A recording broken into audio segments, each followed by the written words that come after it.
Hello, everyone. Welcome to Let's Eat. We are finally here. We are finally on video. This has been some hair on my nose. This has been quite the technical journey, okay? And I'm so glad that I finally, I think, figured this out, and we're gonna roll with it. And we're here. And a big part of this podcast has been me just figuring it out and rolling with it. And so here we are, we're doing it. And I'm excited to open up this as an opportunity for Let's Eat, to be able to share on video, to share across platforms. I share a lot on my episodes, and I have shared thus far that a lot of my episodes are recorded with my jammies on, with no makeup on. Oh my goodness, this piece of hair. On the couch in my living room, which I foresee that happening quite a bit. But for today, we are put together, we are presentable, and we are ready to rock. I had my hair down before, but it's hot. So your girl had to pull it back, and we're making it work.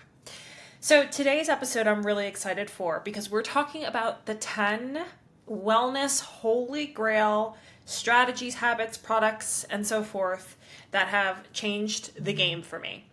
Now, I want to be sure that I emphasize that there's no one singular product, habit, tool in health and wellness that's going to cure everything, that's going to change everything, but there probably are a number of different habits that allow you to feel good and have become rituals in your day-to-day, and I can honestly say that there are a lot of those for me. Most of my routines are filled with things that help nourish me, that help me feel good, and so I want to share a few of those with you today. Now, I was compiling my list, and I think this is probably going to end up being a multiple part series, just because I listed out 10, and then I was like, wait a second, is this the only ones that I have? Like, are there more? Did I forget any? Do I like one more than the other? So, 10 wellness holy grail habits, products, strategies, tips, and so forth, and then some. Okay, so we're doing 10 today, and then there may be more to come, especially as my routines evolve and as I try new things or incorporate new things or phase out of certain things.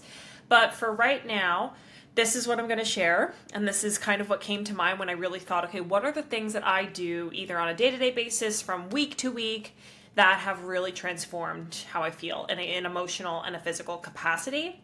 And so we're going to get into those. So I know 10 is quite a bit, so I want to be sure I spend time on each. But I'm so excited to be here. I think this is so cool. This is something that I've been wanting to do for quite some time, and I just haven't been able to figure out the modality through which I would make it happen, but here we are. Here we are, and I'm hopeful that this makes it to the platform on Tuesday. So let's gear up. Let's dive in. 10 wellness holy grail products, tips, strategies, tools that I love. Okay, so to get started, the first and foremost is prioritizing protein with every meal. Now, I know protein has gotten a lot of hype in the past several months across social media, and I'm grateful for that. I don't think that necessarily we have considered always the value of protein. I know for me personally, I haven't, especially as I kind of evolved more in terms of my relationship with animal-based proteins. I think for a while I was really fearful of red meat, and fish wasn't something that I would normally prepare for myself, so I really focus a lot on chicken. And now, given where I am now and how I incorporate red meat regularly, I incorporate fish as often as I can, and chicken is kind of something that I have, but it's certainly not my first choice. I've been able to maybe expand a little bit in terms of what types of proteins I'm eating. And when it comes to incorporating protein with every meal, it comes of importance for a number of different reasons. But I will say that it has helped so much in terms of feeling full and feeling satisfied. I also want to emphasize the fact that protein and amino acids are the building blocks of life. So amino acids are essential in so many different areas of our health and of our body that we need to be consuming more protein. Just generally speaking, men and women, we're not consuming enough. And a resource that I could recommend to you, or an individual I could recommend to you, is Dr. Gabrielle Lyons. She is a wonderful resource to learn more about protein and the value of protein. But for me personally, just being sure I have protein in every meal, it's made a huge difference in my focus and my energy and feeling full and satisfied. It's essential for healthy hormones. It's essential for gut health. It's essential for so many different things. And I think a lot of times it gets boxed into this categories of just being important for muscle mass, and more specifically for men and muscle mass. And what's important to consider here, and actually I should add this to my list, is muscle mass is one of the most critical things that we can prioritize, both men and women alike, to support longevity and healthy aging. So protein is a big part of that equation. So protein with every meal. This is definitely going to then segue into my next tip and strategy. It's all about balancing my blood sugar. Now, last week's episode was all about metabolic health. It was all about metabolic dysfunction and understanding what that means and its relevance to disease, both mental and physical, whether it's heart disease, diabetes, and insulin resistance, PCOS, Alzheimer's and dementia, the list goes on, okay? So when it comes to balancing your blood sugar, it is one of the most essential foundational things that we can do from day to day. And when we really think about blood sugar, I think a lot of times it's just grouped with individuals who are navigating diabetes. For me, that was definitely the case for many years. I didn't even think twice about it. I didn't even know about it. Okay, I'd imagine that some of you don't even know about it because I didn't know about it. But now I'm in this space, so I do know about it, and it's my mission to educate you all on its relevance, its importance, and so forth. So when it comes to balancing your blood sugar, if you want to learn more about how to do that, go listen to last week's episode. But for today's conversation, we'll talk just briefly about how it's made an impact on me. When we think about our blood sugar, it's inevitable that there's going to be spikes in our blood sugar based on what we're eating, okay? But what's most important to consider is these spikes and crashes that are happening repeatedly over the course of time that are causing dysfunction within the body. So if we can be more intentional through how we're eating, what we're eating, and other habits, like I mentioned, that you can listen to in last week's episode, we can be a lot more intentional about supporting a healthy blood sugar through these mechanisms, okay? So when it comes to balancing your blood sugar through nutrition, one of the most important things you can do is never eat your carbs naked, okay? I don't say get rid of carbs. I don't say stay away from carbs. I say don't eat them naked. And that means prioritize your protein, your fiber, and your fat with your carbohydrates. And that is one of the easiest ways for you to support your blood sugar. Now, to varying degrees, varying needs, it differs in terms of how your body utilizes carbs, in terms of how your body responds to carbs, especially if you are more insulin resistant or you are type 2 diabetic, right? But for you specifically, I want you to consider how you feel when you're eating something that is maybe more carb heavy. And when I say carb, I mean, breads and flours and things of that nature, but also sugar, right? Consider how you feel versus when you're eating something that's more protein rich or more fiber rich. You're going to notice a difference in how you feel in both of those cases. And I think that's a really good indicator that maybe you need to dress up your carbs, right? Maybe you do need to add more fiber to your plate, more protein to your plate. Okay, so for me personally, this ties into the protein conversation, right? But for me, because protein and fiber are two of the most satisfying macronutrients, okay, they are the most satisfying macronutrients, you're going to feel more satisfied by prioritizing protein and fiber. And you're also going to support a healthy blood sugar as a result of that. And you're going to notice how much of an influence this has on your focus, your energy, your mood, your sleep quality, right? All of these factors that determine how we feel from day to day, and then obviously over the course of time can promote and can aid in prevention of long-term disease, right? If we are conscientious of how much protein we're getting, including fiber, which we know, lots of nutrition coming from fiber, right? Plants of all kinds, nuts, seeds, and so forth. So really honing in on this foundational tool for the sake of better quality health has changed the game, because not only does this mean that you are focusing on prioritizing good quality food with high quality nutrition, you're also stabilizing your blood sugar, which is going to make an enormous difference on your gut health, your hormone health, your stress levels, and more. Okay? So like I said, to learn more about this, feel free to reference my most recent episode from last week. If you are listening to this later on, it's the root cause of disease, metabolic dysfunction, and balancing your blood sugar, I believe is what it's called. And Kelly LeVeque is a tremendous resource for this concept. So please feel free to take a look at her work. She's a podcast as well. I'm a big fan of her protein powder. Check her out. Okay, next on my list is magnesium, and I put in parentheses before bed. So magnesium across the board, chef's kiss, but magnesium before bed especially, game changer. So magnesium is a mineral, and it's involved in over 300 cellular processes in the body, okay? And what's fascinating is nearly 70% of us are deficient in magnesium. So when it comes to magnesium, it's something we so desperately need, and yet so many of us are lacking. And it's unfortunate even further because a lot of the plants that we're eating nowadays, the foods that we're eating nowadays, are simply not as nutritious as what they once were several decades ago because of the quality of our soil. Our soil is largely depleted of all of this essential nutrition, these minerals. And so even if you're eating foods that are allegedly rich in, zinc, magnesium, and so forth, right? It's not to say that you're doomed and you're not going to get any of it, right? But the nutritional quality is just different than what it was. When it comes to magnesium, magnesium is considered an anti-stress mineral, and it's also an anxiolytic. Anxiolytic means anti-anxiety.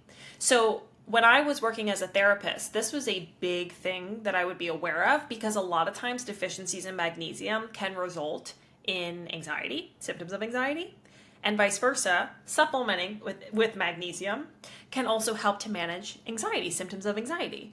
So this is one of the surefire ways to really support the body, because most of us are deficient in it. Now, there's a lot of people who struggle with magnesium supplementation, and I think that has also gotten a lot of hype in the more recent years because now everyone's obsessed with magnesium. And I think there's a lot of healthcare providers who are concerned about mineral balance and supplementing when it's not necessary and so forth, which, yes, I firmly believe it's a very valid, concern. So definitely consult your healthcare provider before adding anything new. I always say that when it comes to supplements. But when it comes to magnesium before bed is one of the best ways to just calm your body to prepare for bed.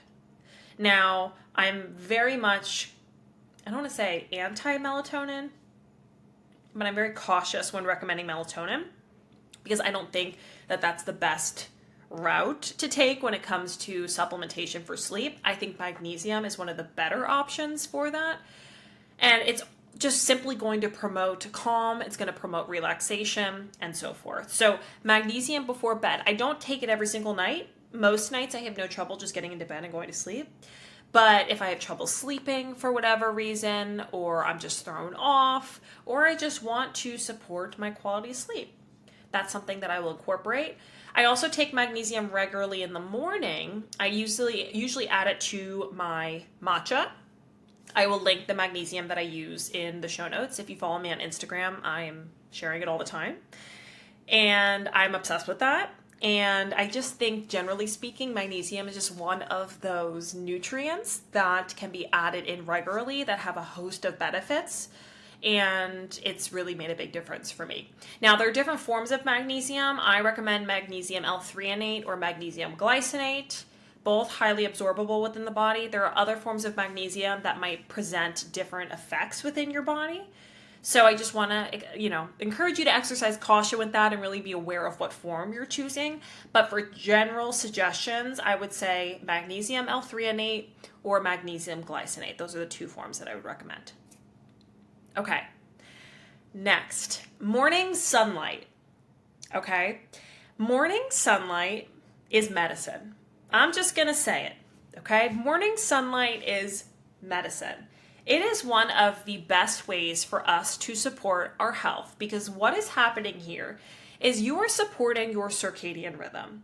And light is our master regulator. So what happens when we're exposed to light is our eyeballs receive the light. It's also absorbed by our skin. Okay, our eyeballs receive the light. That triggers, or that signals to the suprachiasmatic nucleus, otherwise known as the SCN. Try and say that 6 times fast. Which then signals to the pineal gland that it is in fact daytime. Okay? Prioritizing sunlight in the morning for the sake of this process is one of the very best ways to support a healthy metabolism, to support healthy hormones, to manage your stress levels, to support healthy quality sleep, to support your focus, your mood, your energy, and all the things throughout the day. I mean, there's a number of benefits that come from this. Okay?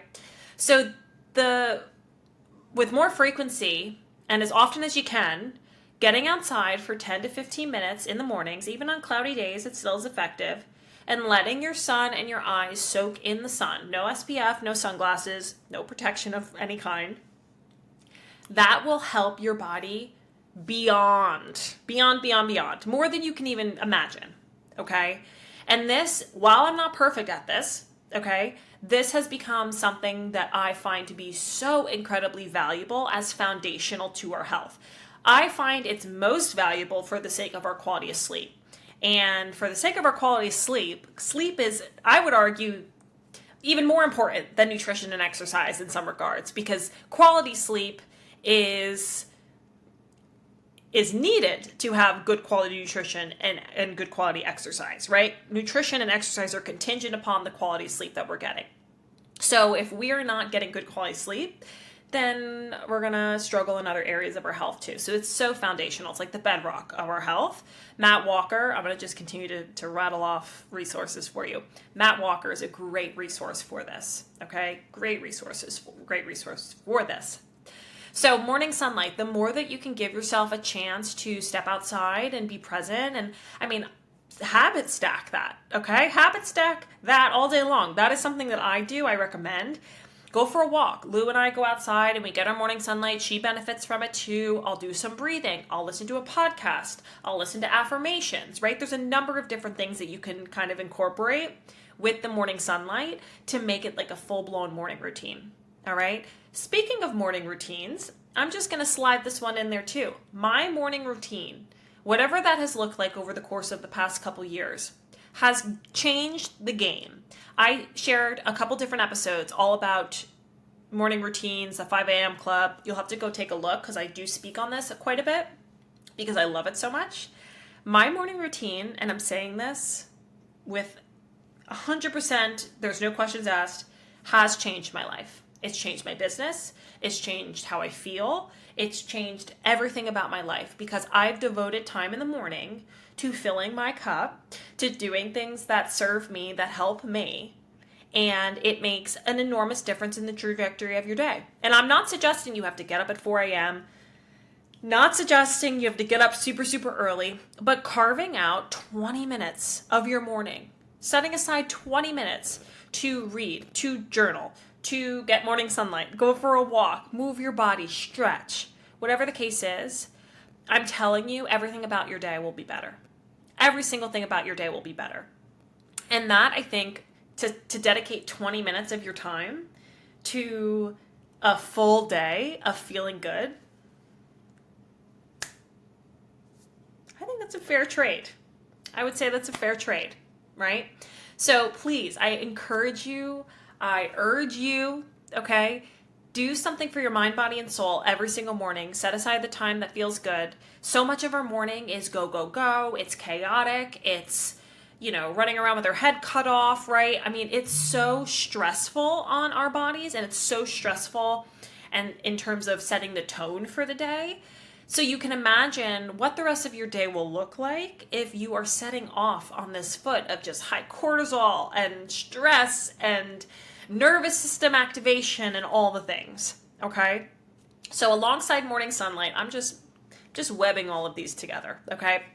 alongside morning sunlight, create a morning routine that fills your cup. This is one of my most favorite things to talk about. Like I said, there's a couple podcast episodes on it. I'm always sharing about my morning routine. Right now, I'm doing something called the 4x10 morning routine, which has been a little bit rocky, I won't lie. But what I'm doing is I'm doing 10 minutes of gratitude, 10 minutes of journaling, 10 minutes of reading, and a 10-minute walk in the morning, okay? And trying to piece that together in some capacity, or it's the 4x5. So I'll do 5 minutes of each. I've been pretty consistent with gratitude, journaling, and meditation. The walking doesn't always happen for the full 10 minutes, but it's a game changer. And it sounds so cliche, and I don't want to come across as being that kind of, oh, I need to meditate and I need to practice gratitude. I'm telling you, these things ground me and they feel good and they fill my cup, they fill my soul, and I'm so happy that they're a part of my day. I'm so incredibly happy that they're a part of my day. So whatever that looks like for you, however you can make that happen, definitely recommend the morning sunlight as being a pillar and all of that. But however you can fill your cup even just a little before your day starts, I'm telling you, changes the game. Okay? Nextly, we're going to talk about coffee. Love my coffee. But coffee after breakfast. Okay? This is something that's a continual work in progress for me because your girl, 4 years ago, I woke up to the sound of my coffee dripping in my coffee pot. Okay, I lived with my dad, and my coffee was on a timer, so it would turn on at a certain time, and I could hear it downstairs in my coffee pot, making that brewing noise, and that was my alarm. Now, not actually my alarm, right? I actually had an alarm on my phone, but that's what I would wake up to. And I swear to God, I'd go downstairs, and before I was even fully awake, I'd pour myself a cup of coffee. Okay. And God knows what creamer I was using at the time. Now, the important consideration here is we should be starting our day with protein. Okay. As I've mentioned. And some people just aren't breakfast people, and some people just don't care to eat in the morning. It actually nauseates them. So I want you to do what works for you. Okay, there can be reasons why you're not hungry in the morning. Okay, there could be reasons as to why you don't have an appetite. So I encourage you to look into that if that is the case. But for some people, it's just not something that they want. So I think you have to be flexible and fluid. There are also ways to maybe ramp up your coffee a little bit so that you're not drinking it, with nothing at all. You can add some fat to it, maybe some protein to it to just give it a little bit more substance so that you're not drinking it completely devoid of all of that. But I always recommend having it after breakfast as opposed to when you first wake up. Caffeine on an empty stomach can be problematic to our cortisol. Our cortisol already peaks in the morning, and so having coffee on an empty stomach can trigger an increase, a greater spike in our cortisol when we're not having it with something. Similarly, having it within 90 minutes of waking, this is actually so fascinating, also can have detrimental effects to our energy levels throughout the day. So Dr. Andrew Huberman talks about this on his podcast, and he talks about a chemical called adenosine. And adenosine builds up in our brain over the course of the day, and then when we sleep, it's released. Okay, I don't want to get too into the science of it all, okay? In the morning, there's still some residual adenosine floating around, and what happens with caffeine is caffeine can bind to these adenosine receptors. And so what happens is when these caffeine molecules, if you want to call it that, bind to these adenosine receptors, it keeps adenosine in the brain, okay? So when we have now come off of this caffeine high, there's still adenosine floating around, which can contribute to feelings of tiredness, sluggishness, and so forth. So what we want is we want to wait that 90 to 120 minutes to allow that grogginess, because that's what that is essentially, is that adenosine, process. We want to let that adenosine do what it needs to do 90 to 120 minutes after waking, and then that's when the most appropriate time is to have coffee. Now, he suggests in the episode I listened to work up to this if you are that person that's waking up to the sound of your coffee. Okay, yes, I'm guilty. I've done a lot of transitioning to mostly matcha now. I still to this day love coffee more than I love a lot of things. So coffee will always be in my life. I'm just not drinking it as much as maybe I used to. But I would encourage you to really reconsider your relationship with coffee in that way, because it can make a huge difference in how you feel throughout the day. The whole 90-minute conversation, that's something that I'm still working on when I do have coffee, but I try really hard to delay it. I really try to incorporate something to eat before having my coffee. I'm just being more intentional and practicing better coffee hygiene, as I like to call it, to better support my health and how I feel throughout the day. Okay, next wellness holy grail tip. Now, this one is such an obvious one, but I really have to speak from the heart on this, okay? I'm referring to movement or breaking a sweat. Now, exercise has been an interesting roller coaster for me over the course of my life, and I was not an athlete. I did not play any sports. I tried to play basketball in 6th grade, and I broke both of my wrists at the same time.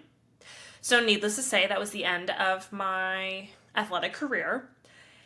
And it wasn't until, I would say, like end of high school that I started to become more active, meaning I would go and spend 50 minutes on the elliptical, and that was my workout, okay? And this is all in order to fit into a prom dress, okay? It wasn't until after high school that I really started to take it a little bit more seriously. I started to run a lot. I was going through a really challenging breakup at one point, and I was running a lot as a means of managing the emotional distress that I was in, which I speak on a lot during one of my first episodes of the podcast. And I just explore how it almost became like a coping mechanism for me, which I think ended up becoming a little bit toxic because there was a dependency on it. But as I moved through my 20s, I don't actually know if I've shared this before, but I actually co-founded a nonprofit called Move for Mind when I was 24. I think it was 24, 25. With my co-founder Taylor, and he and I basically created this organization to share the message that movement is powerful for our mental health.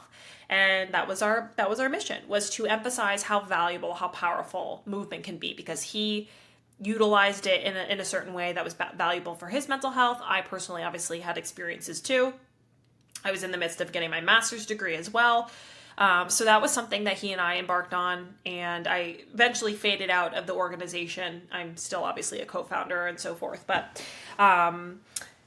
it was probably around this time when I really started to get into movement more consistently. And I think, it's interesting because it's kind of played different roles in my life over the course of the past, let's say, 10 years.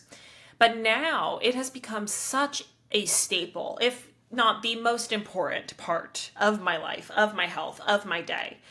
And I feel so grateful because I've really gotten to a point where it's something that I look forward to in my day. It's something that I feel energized around.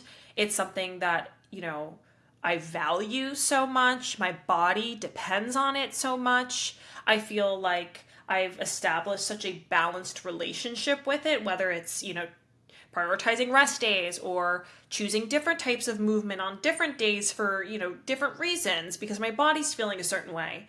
And I just want to encourage you, because I firmly believe that everyone can get to this place. I really believe that it is possible for everyone to find fluidity and flexibility in our relationship with movement. And unfortunately, I think that there's been so much damage collectively around our general relationship with exercise because of the messaging and the diet culture and the this and the that it can be really hard. And there's a lot of toxicity embedded in it. I think all of us have different experiences around what our relationship with movement has looked like.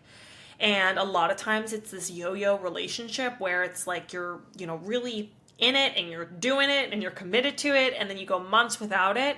And realistically, movement should be something that we make as an organic part of our day. Sedentary living has become the new smoking. That's something that I think is so important to share. And what's really important also to consider is the fact that the research suggests that while doing like a 45-minute workout is great, and it's exercise and it's wonderful and it has a number of mental and physical health benefits, there's also research to suggest that doing that and then just sitting for the rest of the day is actually pretty ineffective. All right. And that's not to say that it just completely, diminishes or takes away from the fact that you've just done a 45-minute workout, I think that's tremendous, right? I think that's incredible. You will certainly feel much better as a result of it. But from a health perspective, it's really about how can I incorporate movement more organically into my life, whether it's I go for a walk. I just spoke on my Instagram stories about how much benefit comes from just going for a walk, right? Just go take a walk. Or getting a walking pad. One of my clients just got a walking pad and she's obsessed with it now. She's using it all the time. Or getting a standing desk, right? Or just doing 10 squats while you're cooking dinner. Okay? There's so many ways for us to organically get movement in, and unfortunately, we're just not getting movement at all. We're sitting. We get up from our bed, in which we are sitting, okay? We go get ready. We maybe make our lunches or breakfast or whatever. We sit in the car, we sit at our desk, we come home, we sit on the couch, we go back in bed. We're sitting all the time. And it's contributing to a lot of dysfunction, a lot of illness, and a lot of suffering, right? So movement and breaking a sweat is one of my favorite pastimes. I've been taking hot Pilates, so I don't even need to do anything. And I just break a sweat because the room is 95 degrees, right? But breaking a sweat and moving your body is one of the most effective ways to boost your mood, to just feel good in whatever way it works for you. I am so grateful. I'm so grateful for the relationship that I have with movement and how good I feel. I crave it. I look forward to it. It's the best part of my day. And I encourage you to let yourself be patient and be gentle, because eventually you will get to a place where you feel similarly, because you'll notice the value that it's brought to you in your life and your health. You just have to be patient with the process. No matter where you are on this journey, it's possible, but you just have to be willing to be fluid and flexible, because I can't say that this was always the case for me. There's many years where I ebbed and flowed. I share on my Marches and Aprils episode, I believe it was, or no, the episode itself is called Why Your Spring Diet Won't Give You Your Summer Body. Okay, so go listen to that if you're interested, because that's all about my relationship being so, inconsistent and fluctuating over the course of my life, right? Where March and April, I would go into high gear. One of my best friends and I think I shared this on the podcast. I have the picture still. We have side-by-sides of both of us in at the beach or something. And it's edited to have Victoria's Secret angels next, which I don't even think Victoria's Secret angels are a thing anymore. I'm not even sure if that's a thing. But pictures of our respective angels next to us as motivation. Okay. And this would be March and April, where we'd both be okay, we're going to do it. We are going to, get into our best shape. And it never worked out. It never, ever worked out. And then fast forward, next March and April, same thing. Okay. So takeaways here: be patient, be gentle with yourself as you learn more about what your relationship with movement can look like. Find a form of movement that works for you. Make movement an organic part of your day. Go for a walk. Go for another walk. Go for 2 walks, even if it's just 10 minutes, okay? Giving yourself the space to just walk and be present with it, even if it's the only movement you do, that's better than nothing, right? It's about establishing the habit, and that's so important, okay? So movement, breaking a sweat, I can't say enough good things about it, how much I love it, okay? My next wellness holy grail strategy tip is reading. Okay, and I put this on the list and I thought, well, is this really does this qualify? And I'm yeah, wait a second. Heck yeah, it does. Heck yeah, it does. Okay, reading, absolutely. It is one of the most valuable forms of self-care. And not only that, if you're reading about something related to health, you're supporting your health. And for me personally, all of my books are either personal development, entrepreneurial based, or nutrition related, wellness related. So this doesn't necessarily mean you have to read nutrition-focused books. That's certainly not the case. Finding a genre that you enjoy, whether it's fiction, nonfiction, whatever the case is, lean into that. But reading is I'm going to sound so I don't know, does this make me sound old? It's such a lost art. Does that make me sound I don't know, does it? It is, though. No, we don't read anymore. Okay, we do not read anymore. We're listening to audiobooks, which is great. I definitely listen to audiobooks, but we're listening to things. We're not reading.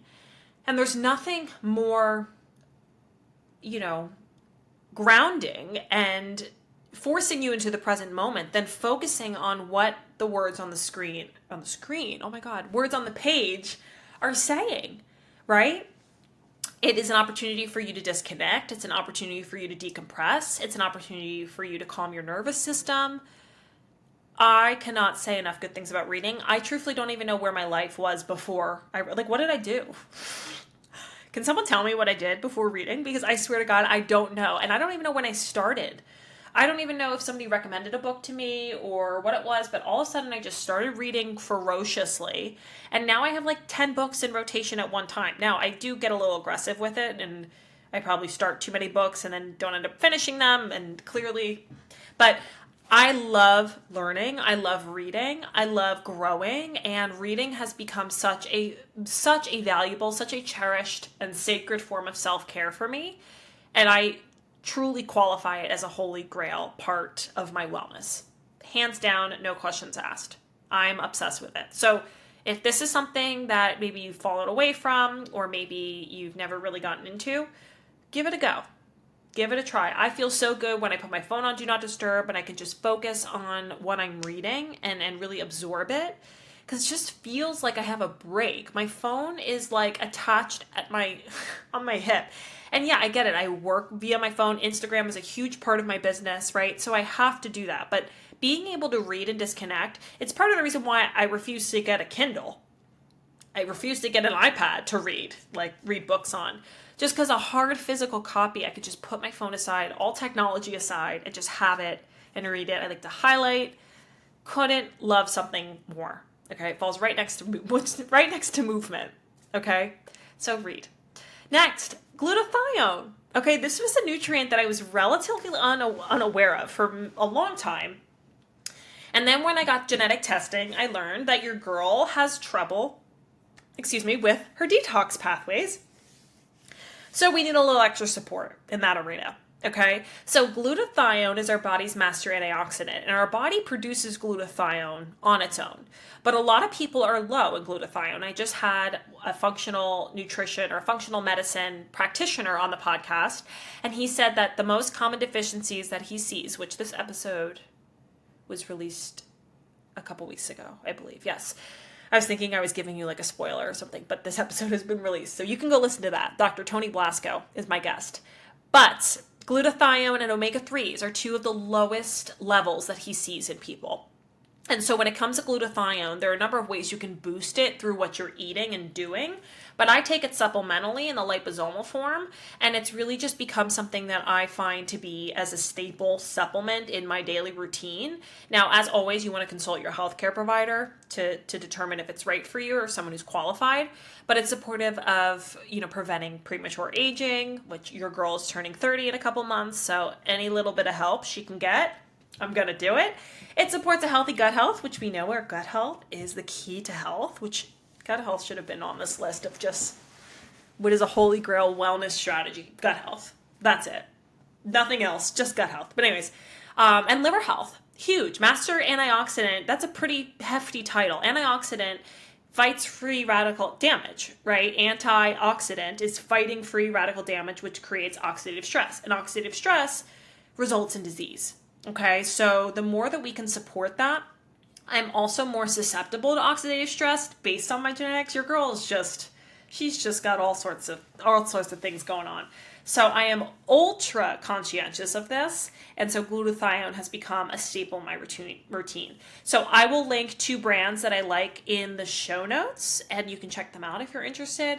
But definitely it's become a part of my routine and will continue to be a part of my routine because of its importance. Okay, next, wellness, holy grail tactic, strategy. And according to my calculations, we are on number 9. 9, I believe. Forgive me for this, but I think about at 9. I might add 1 or 2 extra. But anyways, walking. Now, you might roll your eyes and say, Emily, really? Doesn't this fall into the category of movement? Yes, technically it does. But walking, I don't know what it is, but my love for walking, I don't even know if I had a love for walking in the past, honestly. Honestly, I'll be straightforward with you, and I will say Emily 5 years ago would have also rolled her eyes, not because I already said movement, but because I did not look at walking as a valid form of movement. I was a high intensity interval training queen. I was obsessed. For those of you who are familiar, Kayla Itzines, she has a program called, I think, BBG. I don't know what that stands for. Maybe like Bikini Body Guide or something. And it's quite literally all HIIT. It's all HIIT. Jump squats, jump lunges, jump roping.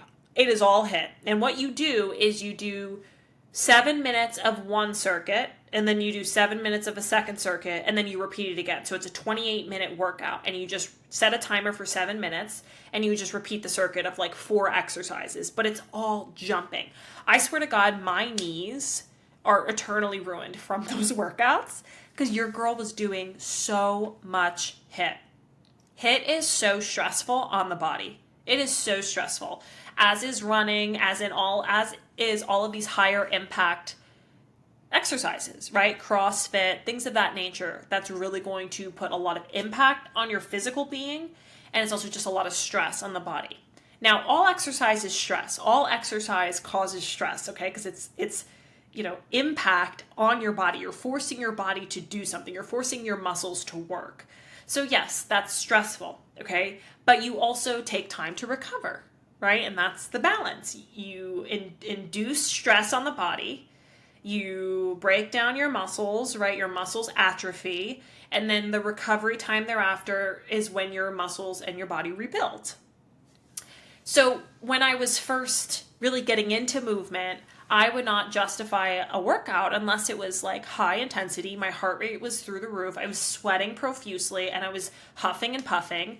And that's just not how it has to be. And I've especially learned that, more recently as I've been doing Pilates and the effectiveness that has come from that and the changes I've noticed in my body, pretty significant, right? So walking, I forgot where I was going there. Walking, I've always just walked because I've always had dogs. Okay, my mom's a big walker. We go on walks all the time. Whenever at my mom's, it's like we go on walks. She has 2 golden retrievers. I have Lulu. We're always going for walks. So this has always been a part of my life. But for me personally, the value that's come from it, especially now that I live where I live, because of the, it's more conducive to just walking out the door and going for a walk versus where I've lived before. I'm telling you, the clarity it brings me, the focus it restores for me, even with, just a loop around my neighborhood. I'll bring Lou out a couple times a day for a walk. But for me personally, it has just become such an important part in my day and how I feel. And it has allowed me to brainstorm some of my greatest ideas. I swear to God, I walk around my neighborhood. I'm like, I just have overload, like incoming, like overflow of like, oh, you should try this. You should do this. What about this podcast idea? I swear to God, it's like my most genius hack of my life. Okay. Taking a walk. And not only that, that's it, that's more related to like if I'm walking just to like silence or music or, something that's a little bit more mindless versus, most cases I'm walking with a podcast, an audiobook, and I'm learning and I'm getting inspired. A lot of the podcasts I listen to are, entrepreneurial based, self-help, motivating, that sort of thing. And I'm religious with them. I know exactly when they release new episodes. Like I'm dedicated to these shows. And it makes it so much more enjoyable when I'm moving my body and how good it feels to do it all at one time. I swear to God, walking has been something that I have, and I'm sorry, walking, for forever doubting you, but I love it. I'm so grateful for it. I love going out there. In fact, I'm going to go for a walk after this podcast because I love it. And it sounds so simple, but I've really just restored an appreciation for it, and it's become such a valuable part of my life. And this is completely physical health aside, right? I am simply focusing on the mental health benefits that it's brought me. So we don't even need to get into the physical health benefits, okay? Because those are obvious. But just the mental health benefits it's brought me, I can't say anything more about how much I love it because it's just become so much more of a staple in my life. Now, come the winter, I might be saying something else. I might be feeling otherwise. I might have to get myself a walking pad, because once the winter's here, it might be less enjoyable, but we'll see. I'll report back when that happens. Okay, and then lastly, rest days. Rest days were something that I refused to take for many years. And in some capacity, there was kind of just like an induced rest day when I would take weeks or months off of exercise. So it's not like I just had like this workout streak where I just didn't rest for, weeks and weeks and weeks. I certainly would just not work out, and that would be a rest day technically. But there was never a day that it was like, I'm intentionally stepping away from my workouts today because my body needs to rest. Now I am so intentional about that, and I no longer feel guilty for it. I no longer feel like I'm wrong for it. I'm going to lose all this progress. In fact, this past weekend, I just didn't work out Saturday and Sunday. And I didn't think twice about it. Yeah, did I want to? Did I have intentions to? I think so, at least for Saturday, because usually I like to work out before I go into the restaurant. It just really helps with my energy levels. But I didn't make the time. I just procrastinated and I just didn't. And then Sunday I just got ahead of what I was doing and I didn't. And it was great. And I knew that my body would benefit from it because I had just worked out for most of the week, right? And I shared a reel on Instagram, what I noticed in my body after taking the weekend off from exercise. And it was kind of just like a joke because I didn't notice anything because nothing changed. Nothing changed in my body as a result of taking time off. And so I encourage you, be patient and be willing to take more time off, because that's where you're going to see the most effective results, is when you give yourself and your body and your muscles a chance to regroup and repair, versus no days off. I'm going to hit the gym every day. You're more prone to burnout. You're more prone to injury, and you're also not going to see the best results possible if you're grinding and going and going and going and not giving your body a chance to rest. Okay. Something else that I want to add to this list that I feel like I should share, and I know this is something I probably would have put on had I given it a little bit more thought. It is not sacrificing my sleep. It's not just sleep, okay? Because I think that's too general. I tried to be more specific with some of these, and I feel like some of them are a little bit vague. But sleep and making it a priority. Okay, and not sacrificing my sleep for whatever it is. This, I think, has really helped me because in the past, I would sacrifice my sleep. I would stay up late and watch whatever. I would be out until 3 a.m. I would, be scrolling. I would be doing this, that, and the other thing. And sleep was just kind of like, oh, okay. When did I get around to it? I'll do it. I also would sleep really late. That was mostly because I worked at night, so my sleep schedule is kind of off. Now I'm very rigid. That's a tough word. I'm not rigid. I'm very diligent about prioritizing good sleep hygiene, which I certainly have an episode on that. If not, I will have an episode on that because I'm very passionate about that. But also just honoring and keeping my sleep as a sacred part of my day. Now, I get that's not always plausible. I get it, right? But at the same time, the more that we're able to maintain consistency in our sleep, ensure we're getting quality of sleep, avoid things that disrupt our sleep, i.e. alcohol, caffeine, bright light, blue light, things of that capacity, the better off we'll be. Overall, like I said before, sleep is the bedrock of our health. And so if we're not getting good quality sleep, that's going to impact our hunger hormones. It's going to impact our ability to focus. It's going to impact our energy levels and our ability to exercise, right? It's going to impact a number of different things. It's going to then kind of further the snowball effect. So I will say, amidst all of these wellness holy grail strategies, I'm giving you a bonus one here. And I'm saying prioritizing boundaries with sleep. That's probably the best way of putting it. That is something that I've grown to do. And it has made such a huge difference in my health, in my focus. I would say alongside that, minimizing or eliminating alcohol. I've talked about alcohol on the podcast before, so a lot of these, holy grail concepts can be connected to maybe a previous podcast where maybe I've expanded on it a little bit more. but definitely honoring what my body needs, because I'm the type of person that needs sleep. I need sleep. I'm on the latter end of that 7 to 9 hours. I love to sleep. I love to get good quality sleep. It stresses me out when I don't get restorative sleep, which I know probably makes it harder for me to sleep when I'm stressing about it. But there's a lot of tactics that I've implemented, including mouth tape when I sleep, that I've implemented to help support my quality sleep because I know how valuable it is to my health. Let's take a deep breath. Okay, so thank you so much for tuning in. If you're watching, thank you for being here. I am looking forward to moving forward in this capacity, in this medium of podcasting. And I hope that this episode brought you value. It's more of a fun, what's helped me type of episode versus last week, which is maybe like a heavier topic. But I appreciate you. I am so grateful that you join me here at my table every single week. And I look forward to more episodes like this to come. So thank you so much for being here. I will see you next time. And in the meantime, be well.